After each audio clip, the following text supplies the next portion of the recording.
The Beacon Theater sat shoulder to shoulder that night, every last seat swallowed up, the air already buzzing before a single spotlight hit the stage. Shadows played across expectant faces in the dim glow. Then the music hit, short, punchy, unmistakable, and David Letterman walked out from the wings. He moved the way he always moved, unhurried, like a man who had nowhere better to be and knew it. The crowd didn't wait for an invitation. They erupted. Whistles, cheers, rolling waves of applause crashing off the back walls. Letterman raised one hand in a lazy half wave, that crooked smirk pulling at the corner of his mouth, and stepped into the spotlight like he was stepping into his own living room. Wow. He leaned into the mic, voice warm, a little rough around the edges, the way gravel sounds when it shifts. Thank you, folks. Genuinely. He pushed his glasses up and squinted toward the back of the house. I have to say, the security line outside tonight was longer than anything I've seen since the last time someone told Trump a building he didn't own was actually his. I almost didn't make it to my own show. The room cracked wide open, big, rolling laughter that started in the front rows and tumbled all the way to the balcony. People leaned into their neighbors, shoulders dropped. Somebody in the third row slapped their knee. Letterman let it breathe, counted the beats the way only a man who'd been doing this for 40 years could count them. Then he pointed toward the back without looking. Some of you have been sitting in those seats since 2016. I can tell. You've got that look. He mimicked the expression, eyes hollow, mouth slightly open, soul quietly departing. Relax. This isn't an endurance test. We're not going into overtime. More laughter, sharper this time, a little giddy, the kind that comes when a room realizes it's safe to exhale. Letterman adjusted his glasses one more time and let his gaze drift toward the wings. The smile stayed on his face, but something behind his eyes shifted, a door closing quietly behind a perfectly pleasant expression. His voice dropped. Not dramatic, just quieter, the way a room gets quiet when somebody means it. Tonight, he said, eyes steady on the curtain, we're not just talking. A pause. Short, clean. We're exposing. Nobody laughed at that one. He turned back to face the audience, let the silence stretch one beat past comfortable, then smiled again. Small, knowing. The smile of a man holding cards he hadn't shown yet.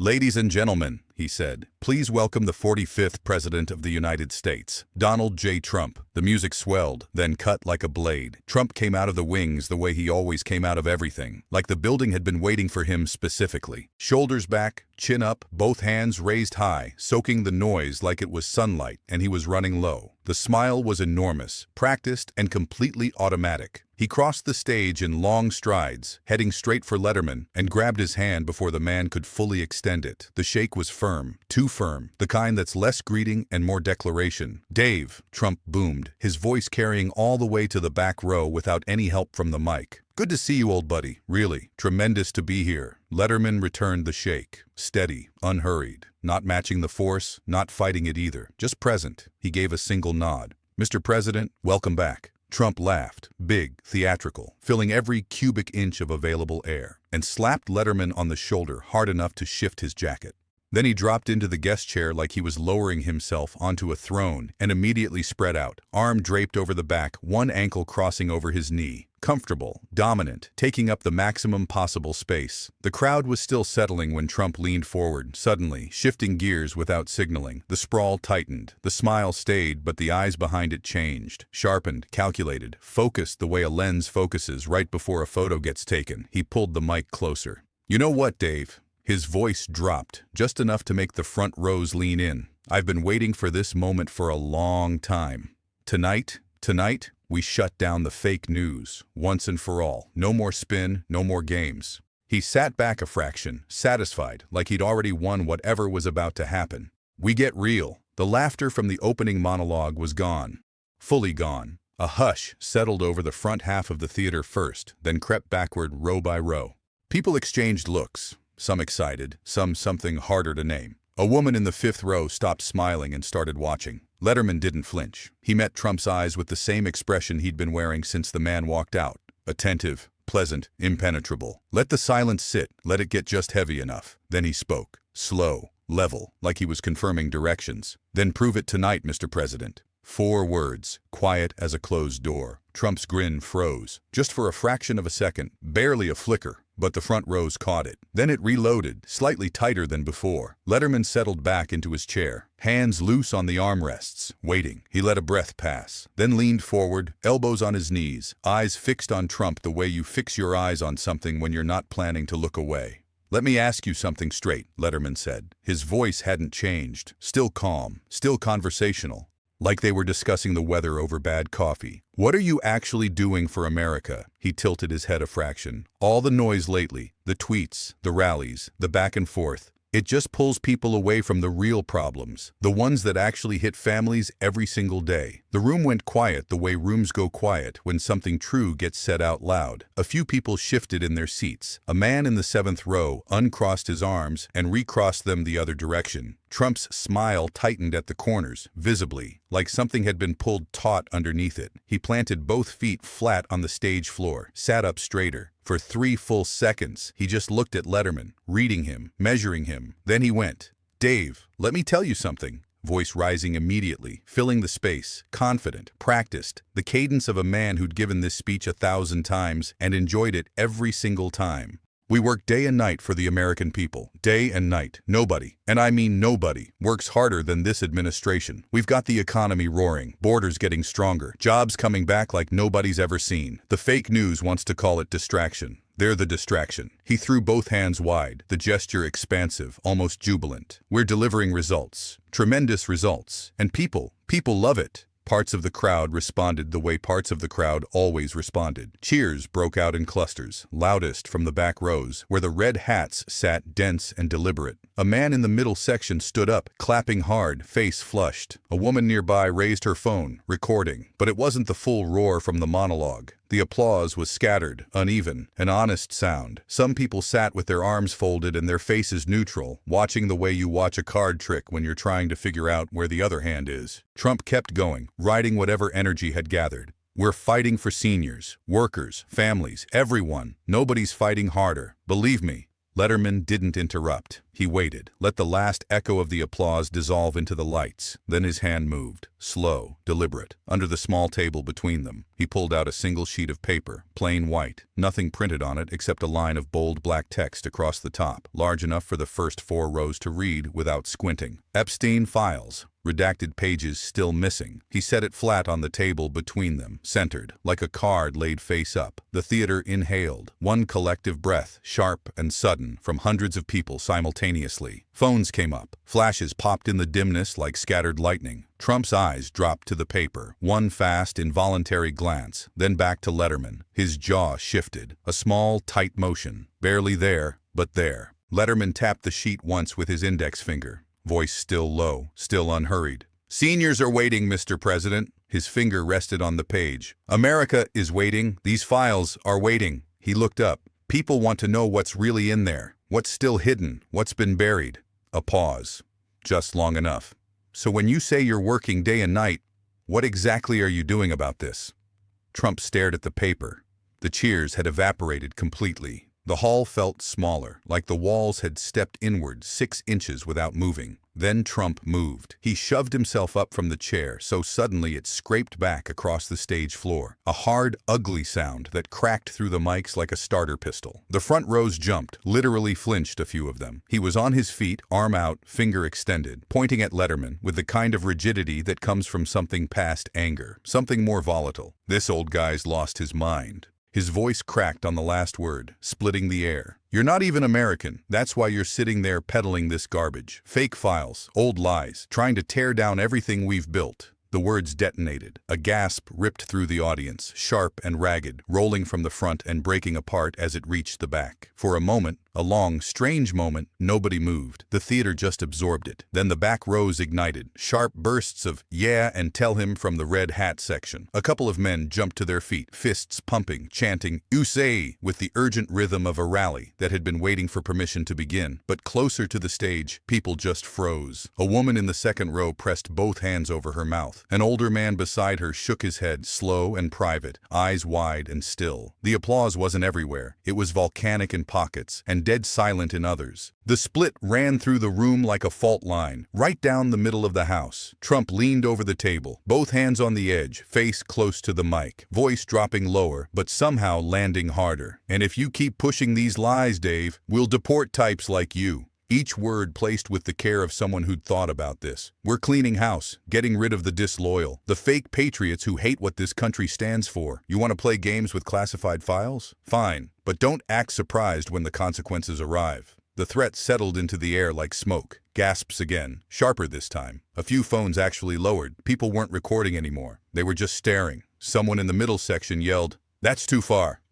It got swallowed by a fresh wave of cheers from the back. The hall felt like two different events happening in the same building, running parallel, neither able to drown the other out. Trump straightened, crossed his arms, chin up, the posture of a man waiting for the ref to raise his hand. Letterman didn't shout back. He rose, slowly, like he had somewhere to be, but wasn't in any rush to get there. His hands stayed loose at his sides. He looked at Trump without blinking, without anger visible on his face, without anything on his face except a kind of absolute steadiness that was somehow louder than everything Trump had just said. "Every time we ask for proof," Letterman said, voice low, carrying without effort, "you hand us a label. Un-American, disloyal, threats about deportation." He paused. "Fine." Another pause. "Let's talk about proof." He didn't point, didn't raise his voice, didn't need to. The quiet that followed cut deeper than any shout that had come before it. Trump's smirk flickered, barely, a half-second fault in the surface, but the front rows caught it. The crowd felt the shift too. The cheers in the back tapered off faster than they had all night.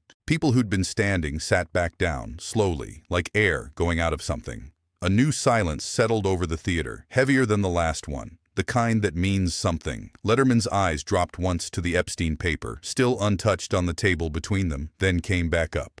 "You want to call me un-American?" His voice was almost quiet now. "Prove it. Show us what's really in those files. Show us what you've done, or haven't done, about them." He let one beat pass. "Because right now, all I hear is noise, and noise isn't proof." Trump opened his mouth, closed it, his arms uncrossed a fraction. His weight shifted. The stage lights were suddenly very bright, very hot.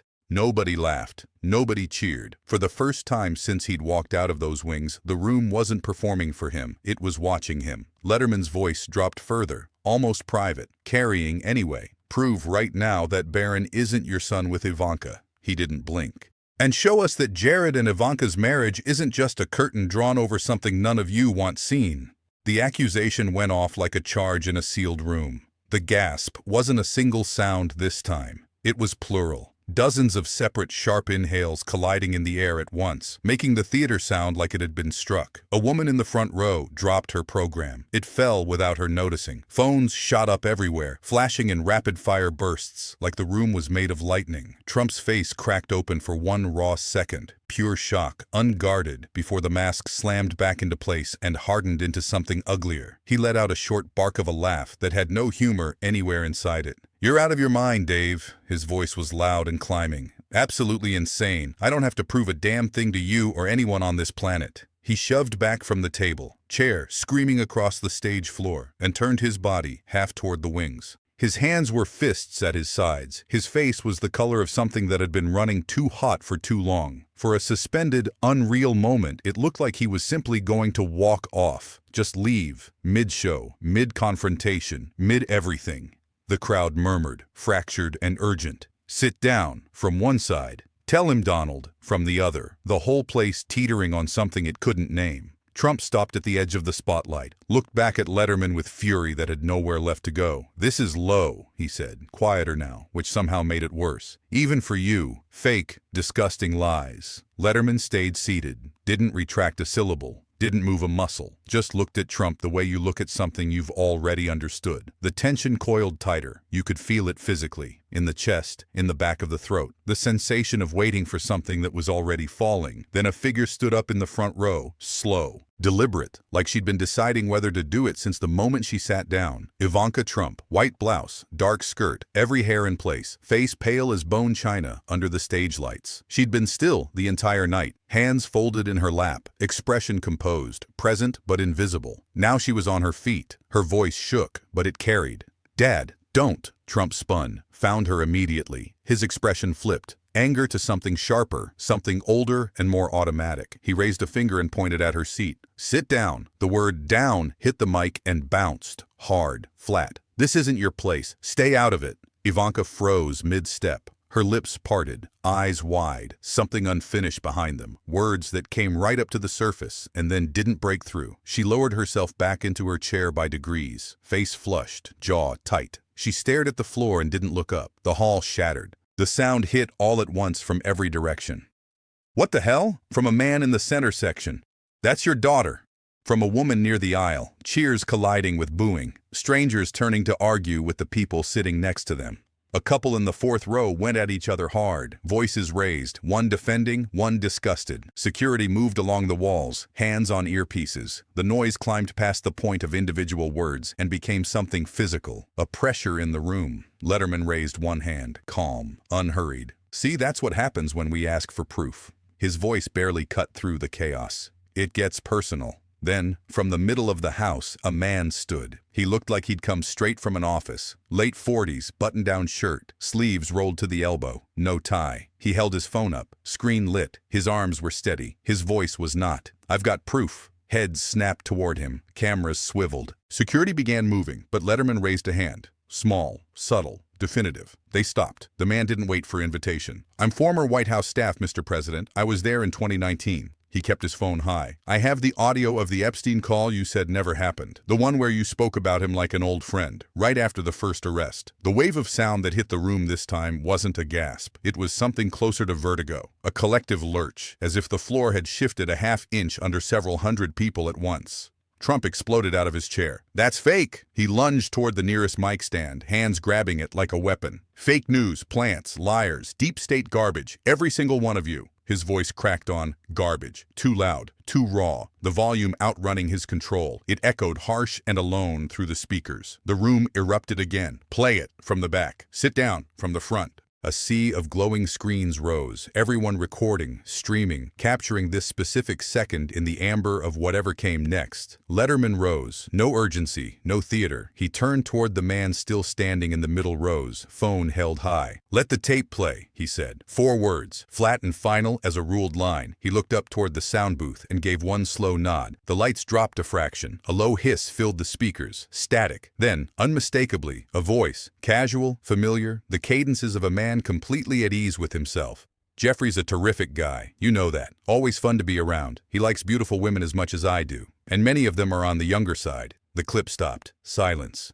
3 full seconds of it, complete and total, the kind that presses down. Then the room came apart, louder than anything before it, more fractured. A woman near the front was crying, not quietly, openly, shoulders shaking. A man in a red hat screamed, "Edited! It's edited!" His neighbor grabbed his arm. Someone else yelled, "Play it again!" And someone else yelled something back, and neither voice was distinguishable anymore in the wall of sound. Trump stood center stage, frozen, mouth half open, eyes moving. To the man with the phone, to Letterman, to the crowd, to the wings, the rapid scan of someone looking for a door that wasn't there. The former staffer lowered his phone. His face was pale, but his hands had stopped shaking. "That's not fake, sir," he said, quietly, like he was correcting a small error. "I kept it because I thought someday someone would ask." Trump's finger came up again, shaking visibly at the tip. "You're done, you hear me? You're done." But the threat sounded different now, thinner, like something with less air in it. Letterman didn't gloat, didn't smile. He simply looked out at the audience for a moment, then back at Trump.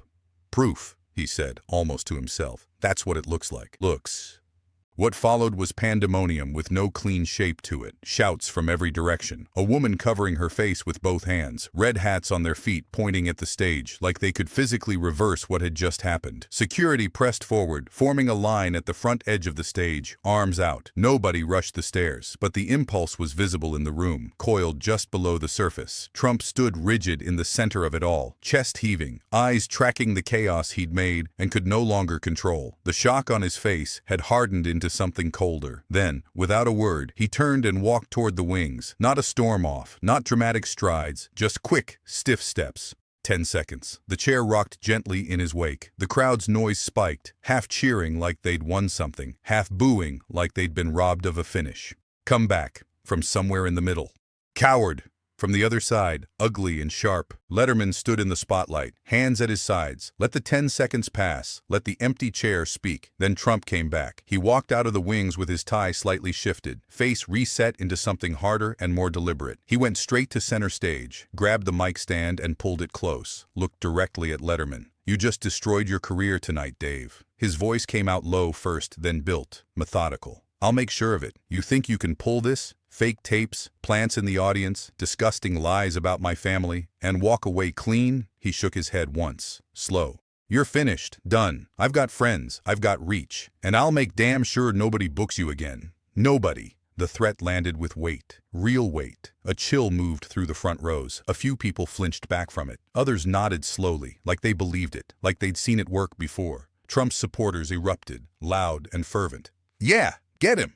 But the rest of the hall pushed back hard. Booing rolled in from 3 sides at once, sharp and sustained. A woman stood up, clapping slowly, sarcastically, and yelled, "Real classy, Mr. President." A man behind her yelled, "Threats? On television?" Letterman didn't flinch. He looked at Trump for a long moment, then let out a small, dry laugh. Not mocking, not triumphant, just done with it, finished. He stepped toward his own mic. "Careers end," he said. The voice was quiet, almost gentle. "Truth doesn't." The room split clean down the middle, like something had taken an axe to it. One half erupted in sustained booing. People on their feet, shaking their heads, yelling, "Shame!" with the conviction of people who'd been holding it in all night. The other half roared back, thunderous, whistling, chanting, "USA, USA," with the intensity of people trying to drown out what they'd just heard. Trump's jaw worked. He looked from the crowd to Letterman and back to the crowd, the calculation visible in his eyes, the search for leverage in a room that had stopped giving him any. Letterman stood there, arms relaxed, expression steady, no retreat, no apology, no invitation to continue. The two sides kept colliding, cheers against booing, loyalty against something that looked like doubt, even on the faces of the people cheering. It was messy and unresolved and completely, brutally honest about where things stood. Trump's arm was still extended, pointing at Letterman like a man who couldn't find a way to lower it without admitting something. Letterman reached for the mic stand. His fingers closed around it, unhurried, and he lifted the microphone free of the clip, held it for a moment, then set it down on the small table beside him, next to the Epstein paper that had started everything. The soft metallic sound of it, mic on wood, simple and final, carried through the open speakers, amplified. Clean. It moved through the chaos the way a tuning fork's note moves through noise, not loud enough to overpower anything, but clear enough to cut. The room began to quiet, not all at once, in waves like something receding. People noticed, shushed their neighbors, turned back toward the stage. Trump watched the move, his pointing arm lowered another inch. "You'll regret this." His voice had gone raw.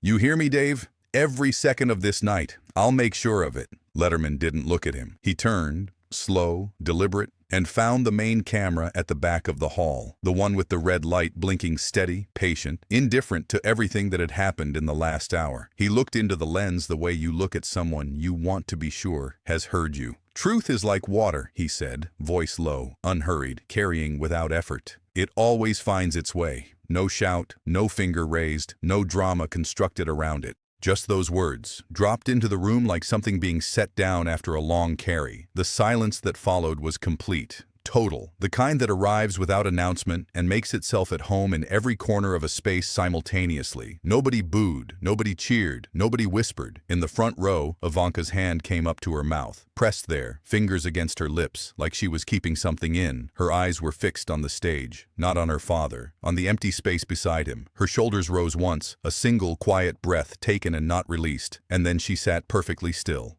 Trump's arm dropped, his mouth opened. No sound came. For the first time since he'd walked out of those wings with his hands raised and his smile automatic and his confidence a physical force in the room. He had nothing, no comeback assembling itself, no label ready to throw, no threat forming behind his teeth. He just stood there. The crowd held its breath. Thousands of people, all of them, suspended in the same moment. Letterman didn't wait for what came next. He gave the room one last slow look, a full scan, taking in the faces, the phones, the divided crowd, the empty chair, the untouched paper. And then he walked off stage, steady, even, no glance back. The spotlight followed him for 3 steps, then cut. Trump stood alone under the full glare. He looked at the empty chair, at the paper on the table, at the audience, which looked back at him with an expression he didn't have a name for. He didn't speak, didn't wave. He turned, stiff and deliberate, and walked off stage, his shoes on the wood, fading, gone. The house lights came up slowly, soft at first, then fuller. People rose from their seats the way people rise after something they need time to process. Not rushing, not talking, just beginning to move. Coats gathered quietly, bags slung without the usual noise. Small groups shuffled toward the aisles in low voices. Fragments floated through the air like debris after something large has passed through. Did that really just happen? A woman to her husband, almost asking herself, "I can't believe he said that." From somewhere in the middle. She just sat there. No one answering that one. A man in the back row muttered to the woman beside him, eyes still on the empty stage. "I came for a show. I got a damn reckoning." She nodded without looking at him. The tape. Someone said it once, in a breath, to no one. Jesus. The tape. People filed out steadily, footsteps muffled on the carpet, phones in hands, but fewer recording now. Most just staring at screens, already refreshing, already searching for what other people thought about what they'd all just seen in the same room at the same time. The Beacon Theater, usually buzzing and warm after a big event, all voices and laughter bleeding out onto the sidewalk, was quiet, hollowed out. The energy that had packed it hours earlier had been replaced by something weightier and less comfortable. As the last of the audience moved toward the exits, the screens at the back of the stage flickered on. No music, no credits, no announcer, just white text on black, simple, still. Truth is like water. It held there for 10 seconds, maybe 15, long enough for the people still inside to read it, look away, and read it again. Then the screens went dark. The house lights dimmed to nothing. The stage sat empty, chairs facing each other, table between them, paper undisturbed, exactly where it had been placed, as if waiting. Outside, the night air was cool and unhelpful. People stepped onto the sidewalk and pulled their coats tighter without deciding to. Some lit cigarettes with hands that weren't quite steady. Conversations began in low voices, half-formed questions, statements that trailed off, the sound of people not yet sure what they thought, but no one celebrated. No one was shouting, and that's how the night ended, not with fireworks or a standing ovation, not even with a final verdict, just a quiet that followed everyone out the doors and into the streets of New York and stayed with them, heavy and patient, the whole way home. If you've stayed with this story through to the end, thank you. What started as an interview became something raw and harder to look away from. Two men, one stage, no filters and no escape hatch. Questions became accusations, accusations became threats, and in the middle of all of it, 8 words refused to be swallowed by the noise. Truth is like water, it always finds its way. The real story here isn't about who landed the sharper line. It's about what gets revealed when power faces a direct question in public and answers with a label instead of a fact, with a threat instead of evidence. When the person holding authority reaches for the loudest possible deflection instead of the simplest possible proof. That's not strength, that's a tell. Real strength looked like something else that night. It looked like a man who didn't raise his voice when everyone around him was screaming, who didn't retreat when retreat would have been easy, who set a microphone down gently and let the silence carry more than the shouting ever could. Truth doesn't require applause. It doesn't require a viral clip or a standing ovation or even a single person in the room to acknowledge it. It just requires time, and it always gets that. If this story made you think or made you angry or just left you sitting there in the quiet trying to sort out what you felt, hit subscribe. This is the kind of story we tell here. No sugarcoating, no safety nets, real confrontations, real consequences, real questions that don't disappear just because someone powerful would prefer they did. Subscribe, turn on notifications, because the truth keeps moving, and we're not stopping until it reaches everyone who deserves to hear it. Thanks for watching. We'll see you in the next one.